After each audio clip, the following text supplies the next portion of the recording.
Hi, you're welcome back. This is Sister Say What podcast, and I'm your girl, Emanuela.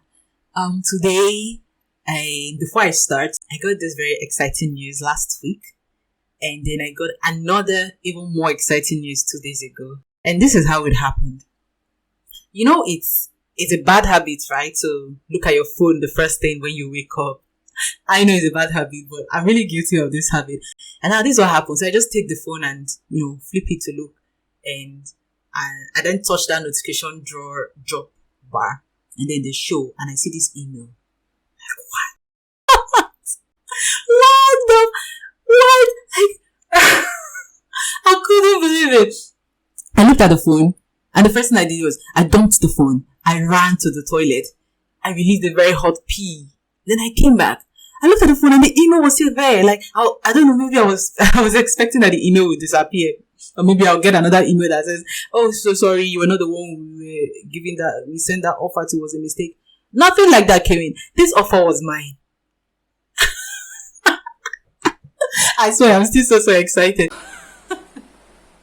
Just in case you're waiting on something, you've put in for something, and you feel like it's not going to come in, just hang in there. You can put in for the second one, you can put in for the third one. The third one might even come before all the others. But anyone that is meant to come to you, it will come to you. And may you receive your own congratulations. May you receive your own congratulations any moment from now. You're going to be so excited. Okay, now I've said it. I can come down and do this episode.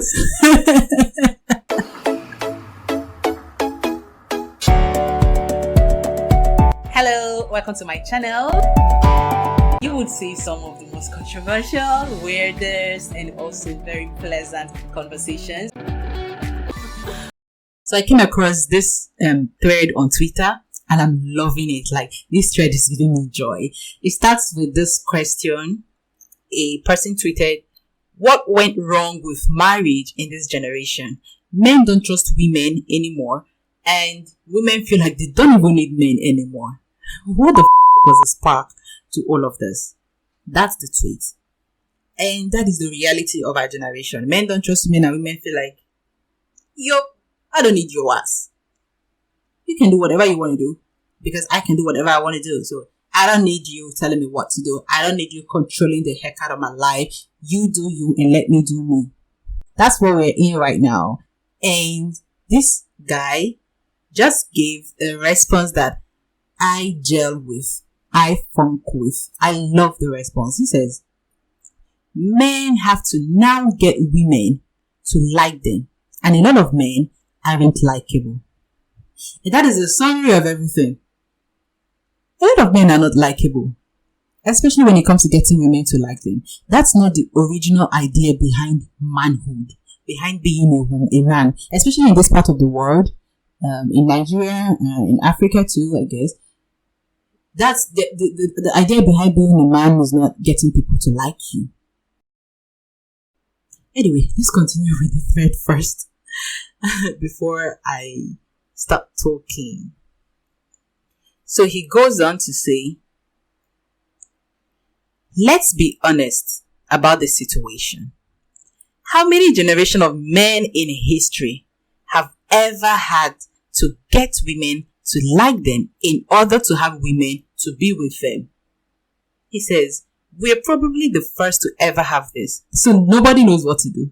Like, there is no handbook, no manual was handed over to our generation, because the people of the other generation didn't have to live like this. The men didn't need to make women to like them. Women had to follow men because of what they needed.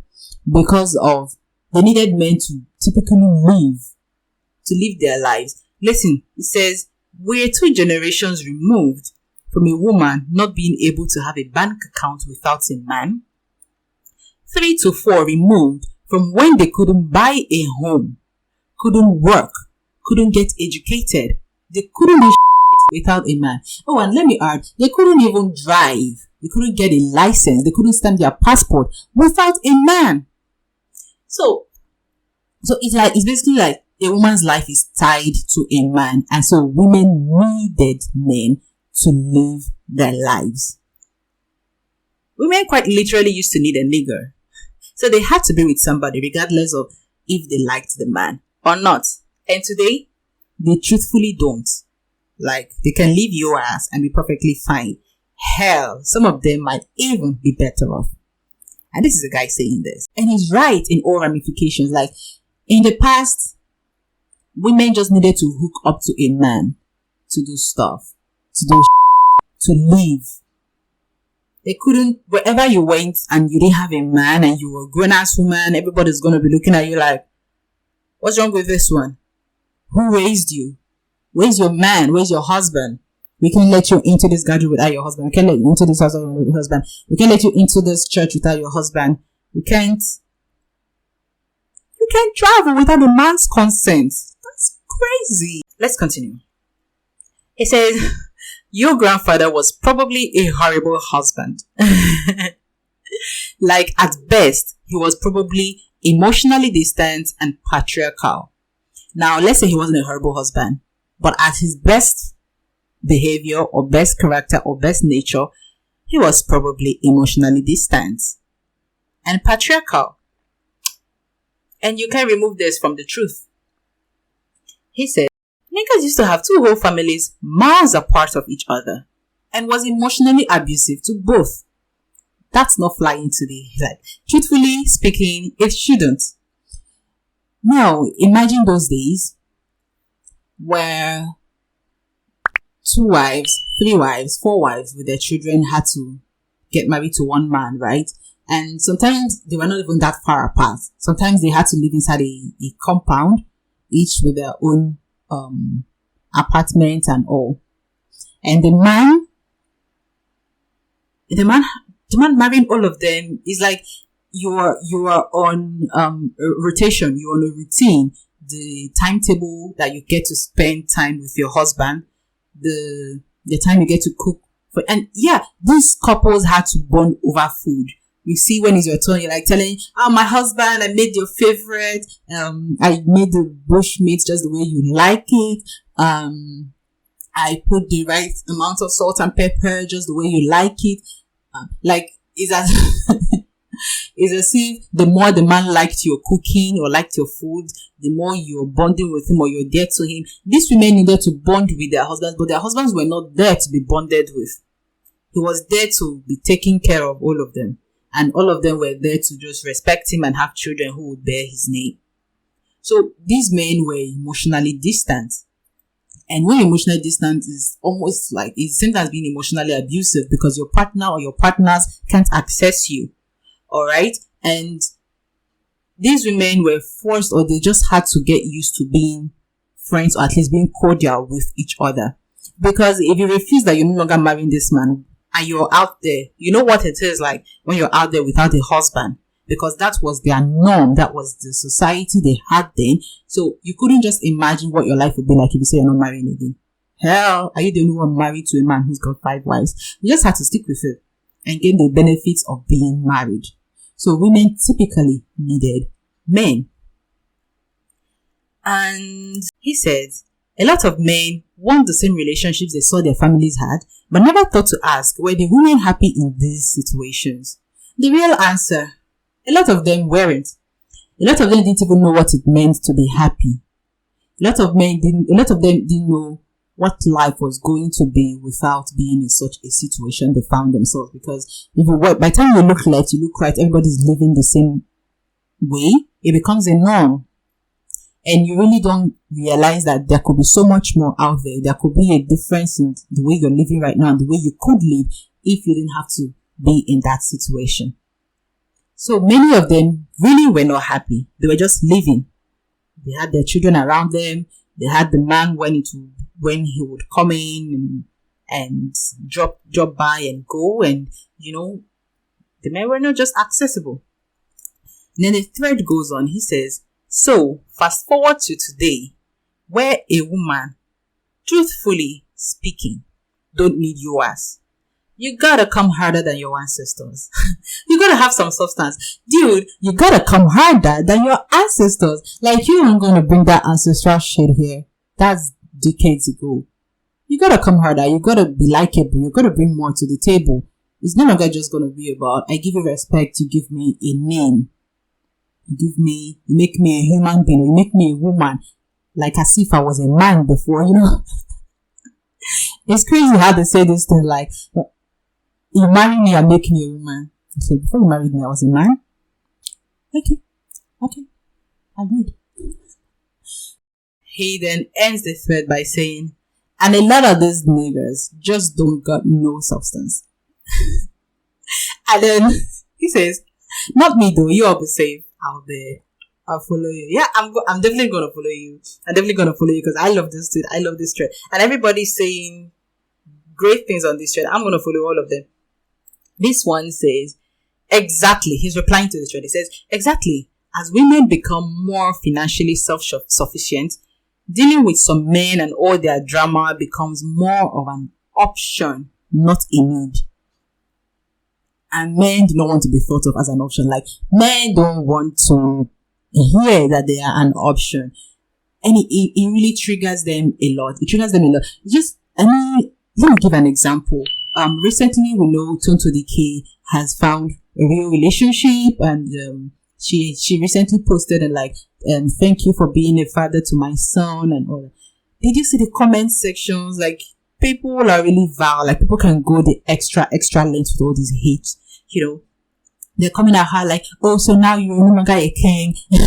Although I don't join with the whole king thing, but that's what she's chose to call herself and whatever. But they're like, oh, now you realize that is your husband the queen now? That's not even the important part. The part that touched me was where they said, when he grows, he will still look for his father. I don't understand how people can be so unfortunate and so short-sighted and so full of hate and so be so sentimentally patriarchal. Like, you don't see, these same people don't go about telling men that drive their wives away and seize their children from their wives. They don't go about telling men this child is still going to grow up and look for his mother. But once it's about a man and once it's a son, you see them in the thread. He's still going to grow up and look for his father. He's still going to grow up and look for. Is that supposed to be a problem? So because he will grow up and look for his father, the mother should not make good decisions that will favor him. That the mother should keep staying with a man that she was clearly not happy with. And there's something else I want to advise. Usually, when you don't know an inside story, when you're not a partaker of a story, I implore you, please choose kindness, choose positivity. Don't throw shades at people when you don't know their story. For instance, a man shows up, makes a post and says he's a single father, happy birthday to my son or to my daughter or whatever. And you see the comment people are like, yeah, great, good, you're doing well, congratulations to your son, blah blah blah blah blah. And now a woman makes the same post, and you still see people there saying, you will not go and apologize to your husband. You will not go and be with your husband. I mean, you don't know this husband. You don't know how they lived. You don't know whose fault it is that they're not together. It could be hers. It could be the husband's. But you don't know. And once you don't know, be positive, be kind, drop your congratulations and pass. Unless you're an inside party, you shouldn't go around be bullying people and dropping hate comments here and there. If you don't get anything positive today, just get this one. Be kind to people when you don't know their story.